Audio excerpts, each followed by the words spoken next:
Hey guys, welcome to my channel. আমি মনোজ। এখন আমরা কথা বলবো হচ্ছে ব্রেকডাউন। ইয়েস, মানে গোটা টিজারটা তোমাদের সঙ্গে লাইভ দেখবো এবং তোমাদের সঙ্গে লাইভ দেখে যা বুঝতে পেরেছি, যা ব্রেকডাউন করতে পেরেছি, সেই পুরো বিষয়টাকে তোমাদের সামনে তুলে ধরবো। তো চলো ভিডিওটা শুরু করা যাক। জাস্ট নাও বাড়ি ঢুকেছি এবং জিদ্দার মানে বার্থডে সেলিব্রেশনে যাওয়া এটা একটা ম্যান্ডেটারি কাজ এবং আমি কোনোদিন কেক নিই না, নিজের কেক নিয়ে যাই মানুষটাকে দেওয়ার জন্য এবং আমি সবসময় চাই যে ওখানে ডিস্ট্রিবিউট হয়ে যাক, যে কোনো মানুষ সেই কেকটা খাক। প্রতিটা মানুষ, প্রতিটা ফ্যান্স বা প্রতিটা যে কোনো মানুষের যার ইচ্ছা হবে সে যেন সেটা নেয়। তো সেটাই আমি এবারেও করেছি। আমার খুব ভালো লেগেছে। এবারেও মানে খুবই সেলিব্রেশন হয়েছিল। রবিবার বলে কথা, অনেক মানুষ কিন্তু এসেছিলো। তো আমার বেশ ভালো লেগেছে, আমার অন্তত বিরাট লেগেছে আর কি অ্যাকচুয়ালিতে। জিদ্দাকে দারুণ লাগছিলো আজকে দেখতে অ্যাকচুয়ালিতে।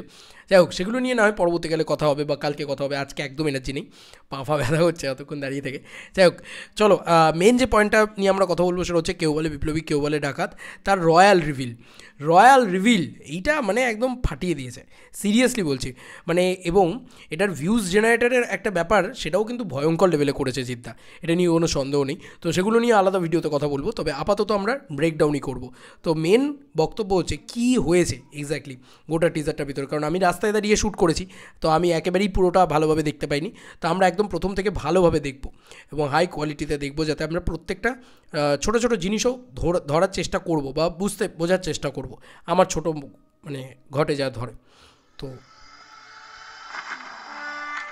প্রথমেই কিন্তু এস্টাবলিশ করছে আমাদের ন্যাশনাল ফ্ল্যাগ এবং ন্যাশনাল ফ্ল্যাগের একটা মানে জাস্ট বিজিএমটা এত সুন্দরভাবে হয়েছে, এত সুন্দর ফলির কাজ হয়েছে যে প্রথম থেকেই কিন্তু ফ্ল্যাগের একটা কী বলবো, মানে একটা ঝটাপটির যে দৃশ্য বা একটা হাওয়ায় উড়লে যে একটা ফত করে একটা আওয়াজ হয়, ফত করে যে আওয়াজটা হয়, সেই আওয়াজটা সেটা কিন্তু খুব, আমি বললাম বলে খুব প্রোনাউন্সিয়েশনটা খারাপ লাগলো শুনতে, বাট এরকমই কিন্তু অ্যাকচুয়ালি আওয়াজটা হয়। সেই আওয়াজটাই কিন্তু একদম প্রথম 5 সেকেন্ডে ডেলিভার করা হয়েছে। ভালো করে দেখো।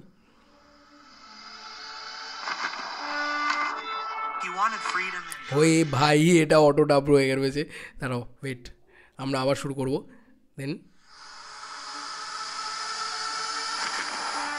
স্বাধীনতা চেয়েছিলেন, পেয়ে গেছেন, এখন বা ডাকাতি কেন? স্বাধীনতা চেয়েছিলেন, পেয়ে গেছেন, এটা টোটার মুখে এই ডায়লগটা রয়েছে। এটা কিন্তু আমরা প্রথম দিকে বুঝতে পারছি না, টোটার মুখে একটা ডায়লগ দিয়ে কিন্তু পুরো বিষয়টা শুরু হচ্ছে, মানে ভিলেনের পয়েন্ট অফ ভিউ থেকে পুরো বিষয়টা শুরু হচ্ছে এবং সে পুলিশ অফিসার এবং সে ইন্টারোগেট করছে তোমার ইন্টারোগেট করছে বা কোনোভাবে তাদের দুজনের মিট আপ হচ্ছে, হিরো ভিলেনের টাসেল হচ্ছে যখন, সে তখন বলছে যে ডাকাতিটা কেন করছে না এখনও। তো তারপরে দেখো ট্রেন ফাইট সিনের বাংলা সিনেমাতে, দেখো যে যাই বলুক না কেন, বাংলা সিনেমাতে এরকম একটা দৃশ্য এটা কিন্তু ন্যাচারালি ভাবা যায় না।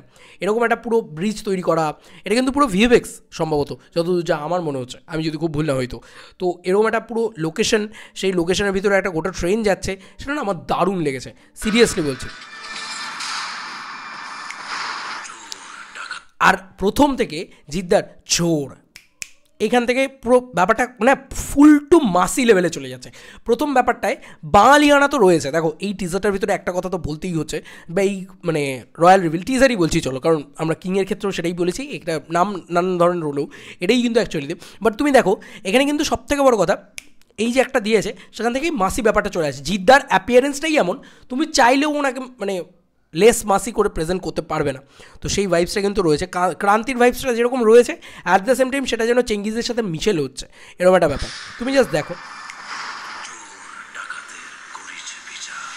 চোর ডাকাতের করেছে বিচার, ফুল ভাইবস অন রাবণ, ঠিক আছে? ওই ভাইবসটা কোথাও গিয়ে অ্যাকচুয়ালি ওই হচ্ছে। এবং ডায়লগ দিচ্ছে যখন, ওই যে বলে না যে ডায়লগ ডেলিভারি কে করছে সেটার উপরে অনেক কিছু ডিপেন্ড করে।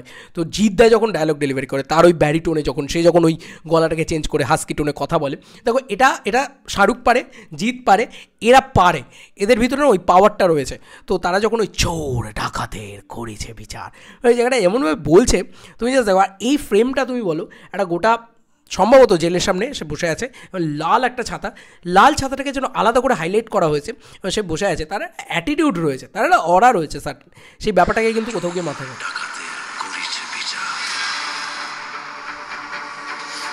ব্যাস এখান থেকে কিন্তু ফুল টু মাসি হয়ে গেল। এই জায়গাগুলো দেখো হেভি করেছে, এখনও অবধি আমি বলছি এখনও কাজ অনেক বাকি। তার মধ্যিখানে এত ভালো ভিএফএক্সের কাজ হয়েছে, গোটা ট্রেনটার উপরে জিদ্দা জাম্প করছে। দেখো এই ট্রেন ফাইট সিনটা আমরা গোটাটাতে গ্রিন স্ক্রিন লাগিয়ে দেখেছি শ্যুট হতে, সে সময় ব্লু স্ক্রিন গ্রিন স্ক্রিন লাগিয়ে শ্যুট হয়েছে, তো বোঝাই যাচ্ছে না দারুণ লাগছে যেটা দেখতে। বাংলা ছবির বিচারে বারবার বলছি কিন্তু এই কথাটা, মানে বারবার এই কথাটা আনতে হবে যে বাংলা ছবির বিচারে এই জিনিসটা হচ্ছে। এবং এখান থেকে দেখো যখনই ফার্স্ট ডায়লগ ইন্ট্রোডাকশন হচ্ছে সেখানে কিন্তু একটা বলেন না একটা পাঞ্চ রয়েছে। এই ডায়লগ যিনি লিখছেন মানে অরিত্রদা লিখছেন, তার সঙ্গে সঙ্গে আরেকজন লিখছেন, তার নামটা আমি এক্সট্রিমলি সরি, আমি দাঁড়াও দেখে এক্ষুনি বলে দিচ্ছি। ডায়লগ রাইটিংয়ে তারা রয়েছেন, তো অরিত্রদাকে তো খুব ভালো করে চিনি, বাট এক্ষেত্রে ডায়লগ রাইটিংয়ের নামটা আমার অবশ্যই নেওয়া উচিত। ডায়লগ লিখছেন সমিত দেব, অর্পণ গুহ এবং অরিত্র ব্যানার্জি। তো এদের তিনজনকে ক্রেডিট যায় যে ডায়লগগুলো কিন্তু হেভি হয়েছে, মাসি হয়েছে, প্রথম লাইন থেকেই কিন্তু একটা পাঞ্চ ব্যাপারটা রয়েছে, জিদ্দা সেটা ডেলিভার করছে, এক্সট্রিম লেভেলে ভালো হয়ে যাচ্ছে সেই সমস্ত বিষয়। আর তার সঙ্গে সঙ্গে খুব ভালো করে একটা জিনিস লক্ষ্য করো, ডায়লগ যখন থেকেই পাঞ্চ করছে তখন থেকেই কিন্তু অ্যাকশনটাও পাঞ্চ করছে। তো প্রথম এরকম একটা শট, তারপরেই আমরা দেখতে পাচ্ছি ডায়লগটা আবার শুনবো।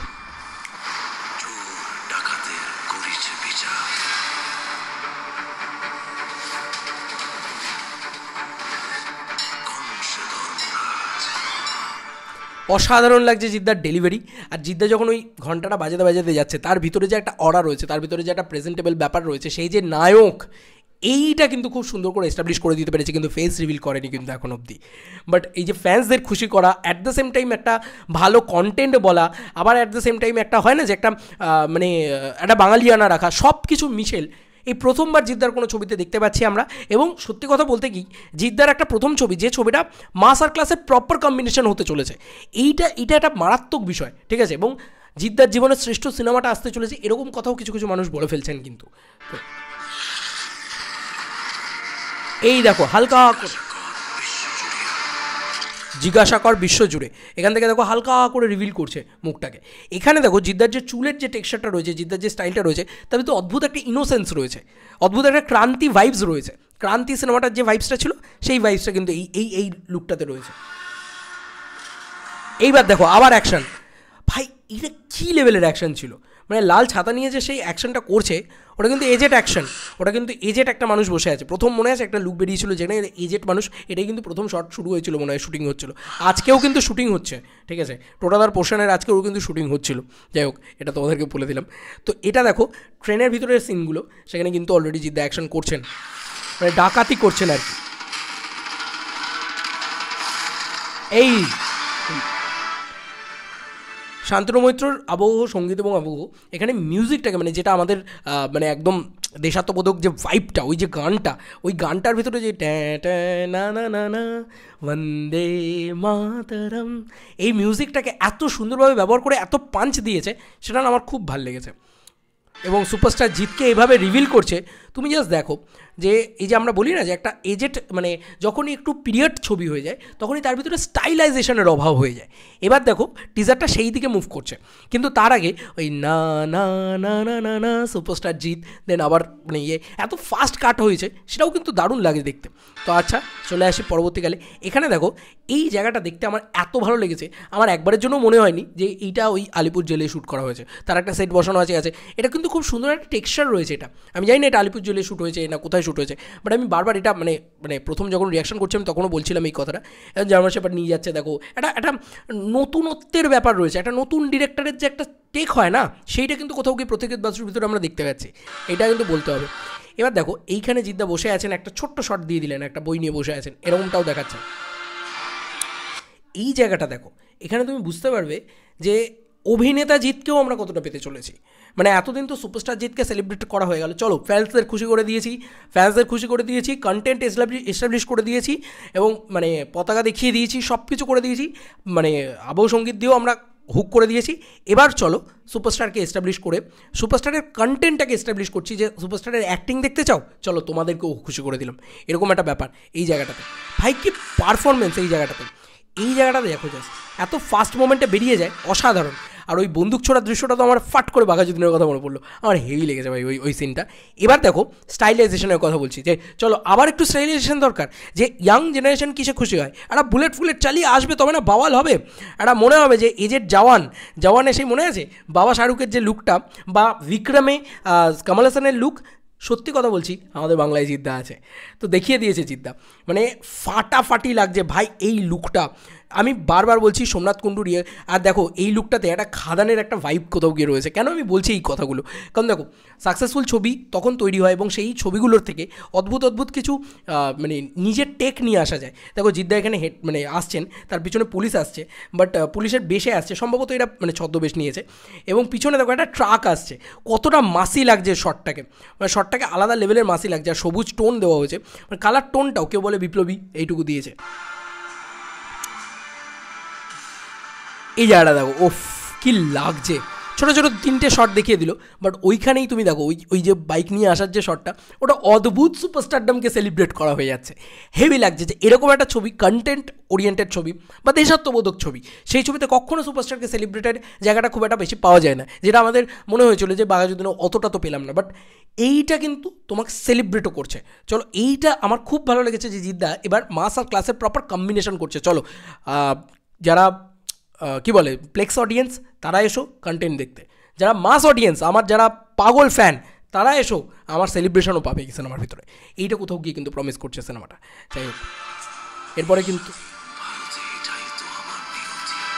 আবার দেখো একটা সলিড কন্টেন্ট দিয়েছে এই স্বাধীন ভারতে, এটাই তো আমার নিয়তি। তুমি সব থেকে বড় কথা এত বাংলা ডায়লগই জিদ্দার ইয়েতে পাবে না, জিদ্দার ডায়লগগুলো অনেক বেশি মানে ইংরাজি হিন্দি এরকম একটা লাগতো দেখতে। তুমি এটা ভালো করে লক্ষ্য করবে, মানে তুমি রাবণ তুলে নাও, চেঙ্গিস তুলে নাও, সব কিছুর ভিতরে একটা বাঙালিয়ানার অভাব কিন্তু কোথাও গিয়ে ছিল, কিন্তু সেইটা কিন্তু এক্ষেত্রে আর তোমার মনে হচ্ছে না।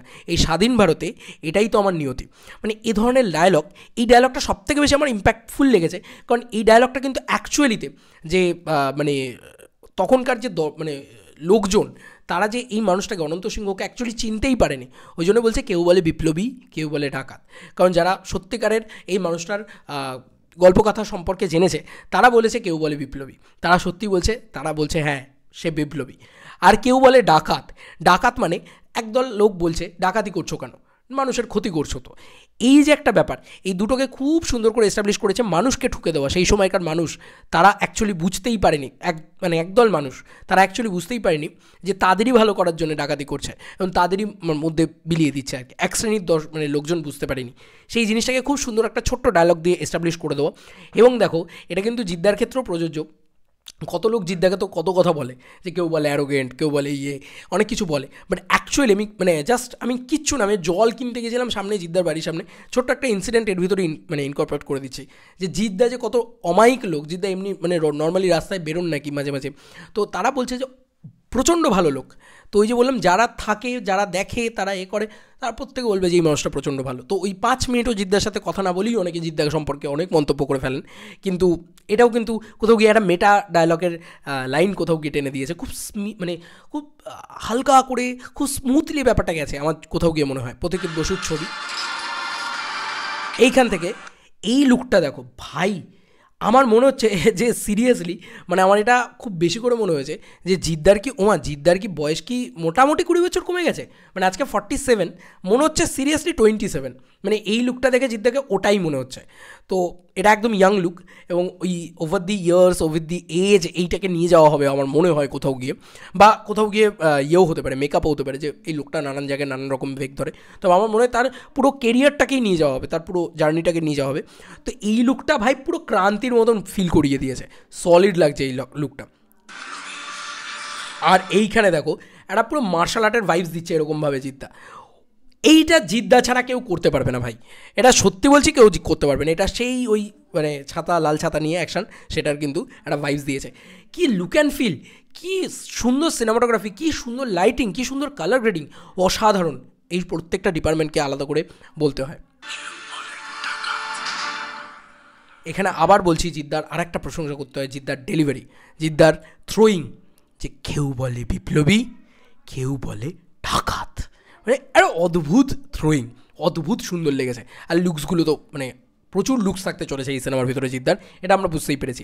মূলত অনন্ত সিংহের জীবনে অনেক বড় বড় সব ডাকাতির পোর্শন রয়েছে, যেটা আমাদের রঘু ডাকাতের ক্ষেত্রে অনেকেই কমপ্লেন করেছে যে ডাকাতি দেখতে পাইনি সেভাবে, ডাকাতের ছবিতে ডাকাতি দেখতে পাইনি। এক্ষেত্রে কিন্তু ওরা এস্টাবলিশ করে দিয়েছে যে ভাই আমরা ট্রেনের ভিতরে ডাকাতি করব, আমরা বিভিন্ন জায়গায় ডাকাতি করছি, বাইক ফাইক নিয়ে ডাকাতি করছে, সেসব দেখা যাচ্ছে। তো এই সমস্ত কিছু কিন্তু অলরেডি এস্টাবলিশ করে দিয়েছে, এখনও কিন্তু শুটিং চলছে। তো এটাই হচ্ছে ব্যাপার। তো খুব খুব ভালো লেগেছে ট্রেলারটা এবং টিজারটা, এবং সত্যি এই টিজারটার ভিতরে না অনেকগুলো ইনার সোলও রয়েছে, বাঙালিয়ানা রয়েছে, জিদ্দার সাথে একটা মেটা রিজন, অনেক কিছুই বললাম আমরা, মানে অলরেডি আলোচনা করে ফেলেছি। আমরা যতটুকু এই ছোটো ঘটে ঢোকে ততটুকু আমি আলোচনা করলাম। তো প্রতিটা ডিপার্টমেন্টে এই সিনেমাটা অন্য লিগে যেতে চলেছে, এটা মিনিমাম হিউজ কালেকশন করতে চলে, হিউজ কালেকশন। মানে এই সিনেমাটা এখন থেকে বলে দিলাম, এই সিনেমাটা বক্স অফিসে দা পাবে ভাই। এই সিনেমাটা সবাই দেখে বলবে ভাই নেক্সট লেভেল, নিউট্রাল অডিয়েন্সও পাগল হয়ে যাবে, সিরিয়াসলি বলছি। মানে এবং শান্তনু মৈত্রর মিউজিক আমার খুব ভালো লেগেছে, প্রচণ্ড ওই ওই বলে না যে পাঞ্চটা আছে মিউজিকটার ভিতরে। তো কোনো জিনিস নিয়ে কমপ্লেন নেই, যে মনে হয়নি যে এইটা তো ভালো লাগছে না, ওইটা তো ভালো লাগছে না, এইটা তো হচ্ছে না, ওইটা তো হয়নি, কোনো কমপ্লেন নেই, কেউ কিছু বলতে পারবে না ভাই এই টিজারটা দেখার পরে। তো এটা রীতিমতো যে কোনো কারুর মুখে জাস্ট ঝামা ঘষে দেওয়ার মতন, যে চল ভাই একটা কিছু বানিয়ে দেখিয়ে দিয়েছি। যারা বলেছিল পথিকৃৎ বাসুকে কী করে বিশ্বাস করবো, সে তো বড় কোনো কমার্শিয়াল ছবি দেয়ইনি, চল বানিয়ে দেখিয়ে দিয়েছে পথিকৃৎ বাসু, এবং বাঙালিয়ানা দিয়ে কমার্শিয়াল ছবি বানিয়ে দেখিয়ে দিয়েছে। তো পথিকৃৎ বাসুর অরিজিনটা কিন্তু রবি কিনাকি, এটা বুঝতে হবে। তো তার অরিজিনটা রবি কিনাকি, যেহেতু সে রবি কিনাকির অ্যাসিস্ট্যান্ট ডিরেক্টর ছিল যেহেতু, তো সে কিন্তু একটা বড় মাস ছবি বানিয়ে দেখিয়ে দিচ্ছে। আজকে এই সিনেমাটা সাকসেসফুল, আমি চাই পথিকৃৎ বাসু কিন্তু পরবর্তীকালে একটা বাঙালিয়ানা দিয়ে কমার্শিয়াল ছবি বানানো খুব ডিফিকাল্ট। আজকে একটা খাদান হয়েছে, তার পরবর্তীতে বলো না একটা বাঙালিয়ানা দিয়ে কমার্শিয়াল ছবি দেখাতে পারবে না রেজাল্ট। তো এখানেই আমি পয়েন্টটা টানবো যে ভাই পথিকৃৎ বাসু করে দেখিয়েছে। এবার এটা যদি খুব সাকসেসফুলি সে পুরো গোটা সিনেমা জুড়ে খুব সুন্দরভাবে করে ফেলতে পারে, সিরিয়াসলি বলছি, বাংলা একটা নতুন সুজিতৃণ্য দত্ত পাবে, বাংলা একটা নতুন মৌলিক কমার্শিয়াল ডিরেক্টর পাবে, যেটা খুব খুব দরকার বাংলায়। তো দুর্দান্ত, মানে প্রত্যেকটা ডিপার্টমেন্ট ভালো, প্রত্যেকের প্রশংসা করলাম আমরা, ডায়লগের প্রশংসা করেছি, ডিরেক্টরের প্রশংসা করেছি, জিদ্দার আলাদা করে কী প্রশংসা করার আছে, মানে প্রশংসার ঊর্ধ্বে উনি আমার মনে হয় কোথাও গিয়ে, তো ফাটিয়ে দিয়েছে বস, নেক্সট লেভেলে হয়েছে, নেক্সট লেভেল। যেমন ডায়লগ হয়েছে, যেমন তার সাথে অ্যাকশনগুলো কে করেছে, মানে ওই বলে না যে ফ্যান্সদেরও খুশি হবে, ফ্যান্সরাও খুশি হবে, আবার জেনারেল অডিয়েন্সও খুশি হবে, আবার যারা খুব আতেল বা খুব একটু শহুরে ধরনের চল ভাই তাদের জন্যও দিয়েছে, যে মানে এই তো নিয়তি, স্বাধীন ভারতে এই তো আমার নিয়তি, এই লাইনটা সব থেকে বড় একটা ক্লাসি লাইন বলা চলে, তার সাথে ওরকম মাসি অ্যাকশন, ভাই এরকম কম্বিনেশন আমরা খুব কম দেখতে পাই। স্যালুট জিদ্দাকে এরকম সাবজেক্টকে হ্যাঁ করার জন্যে, এরকম সুন্দর একটা প্রজেক্টকে নিয়ে আসার জন্যে, দারুণ লাগছে ভাই, সিরিয়াসলি এটাই তো দরকার ছিল, এটাই তো চেয়েছিলাম জিদ্দার থেকে। আর কারুর কিছু বলতে বন্ধ হয়ে যাবে এবার। তো চলো এই 2026 জিদ্দাকে নাম, আমি এটা সকাল থেকেই বলে যাচ্ছি, আমার মনে হয় কোথাও গিয়ে এবার 2026 জিদ্দা এমন একটা কালেকশন দিয়ে দেবে যে চল ভাই আর কেউ আশেপাশে দেখা গেলো সেটাকে বিট করতে পারলো না, এরকম একটা জায়গা হতে চলেছে আমার মন বলছে। এগুলো নিয়ে পরবর্তীকাল প্রচুর আলোচনা করা যাবে, স্বাভাবিক জিদ্দা এসে গেছেন বলে কথা, এখন অনেক আলোচনা চলবে, নানান জিনিস নিয়ে নানানভাবে আলোচনা চলবে। চলো বন্ধুরা, নতুন কোনো ভিডিওতে দেখা হবে, ভাই।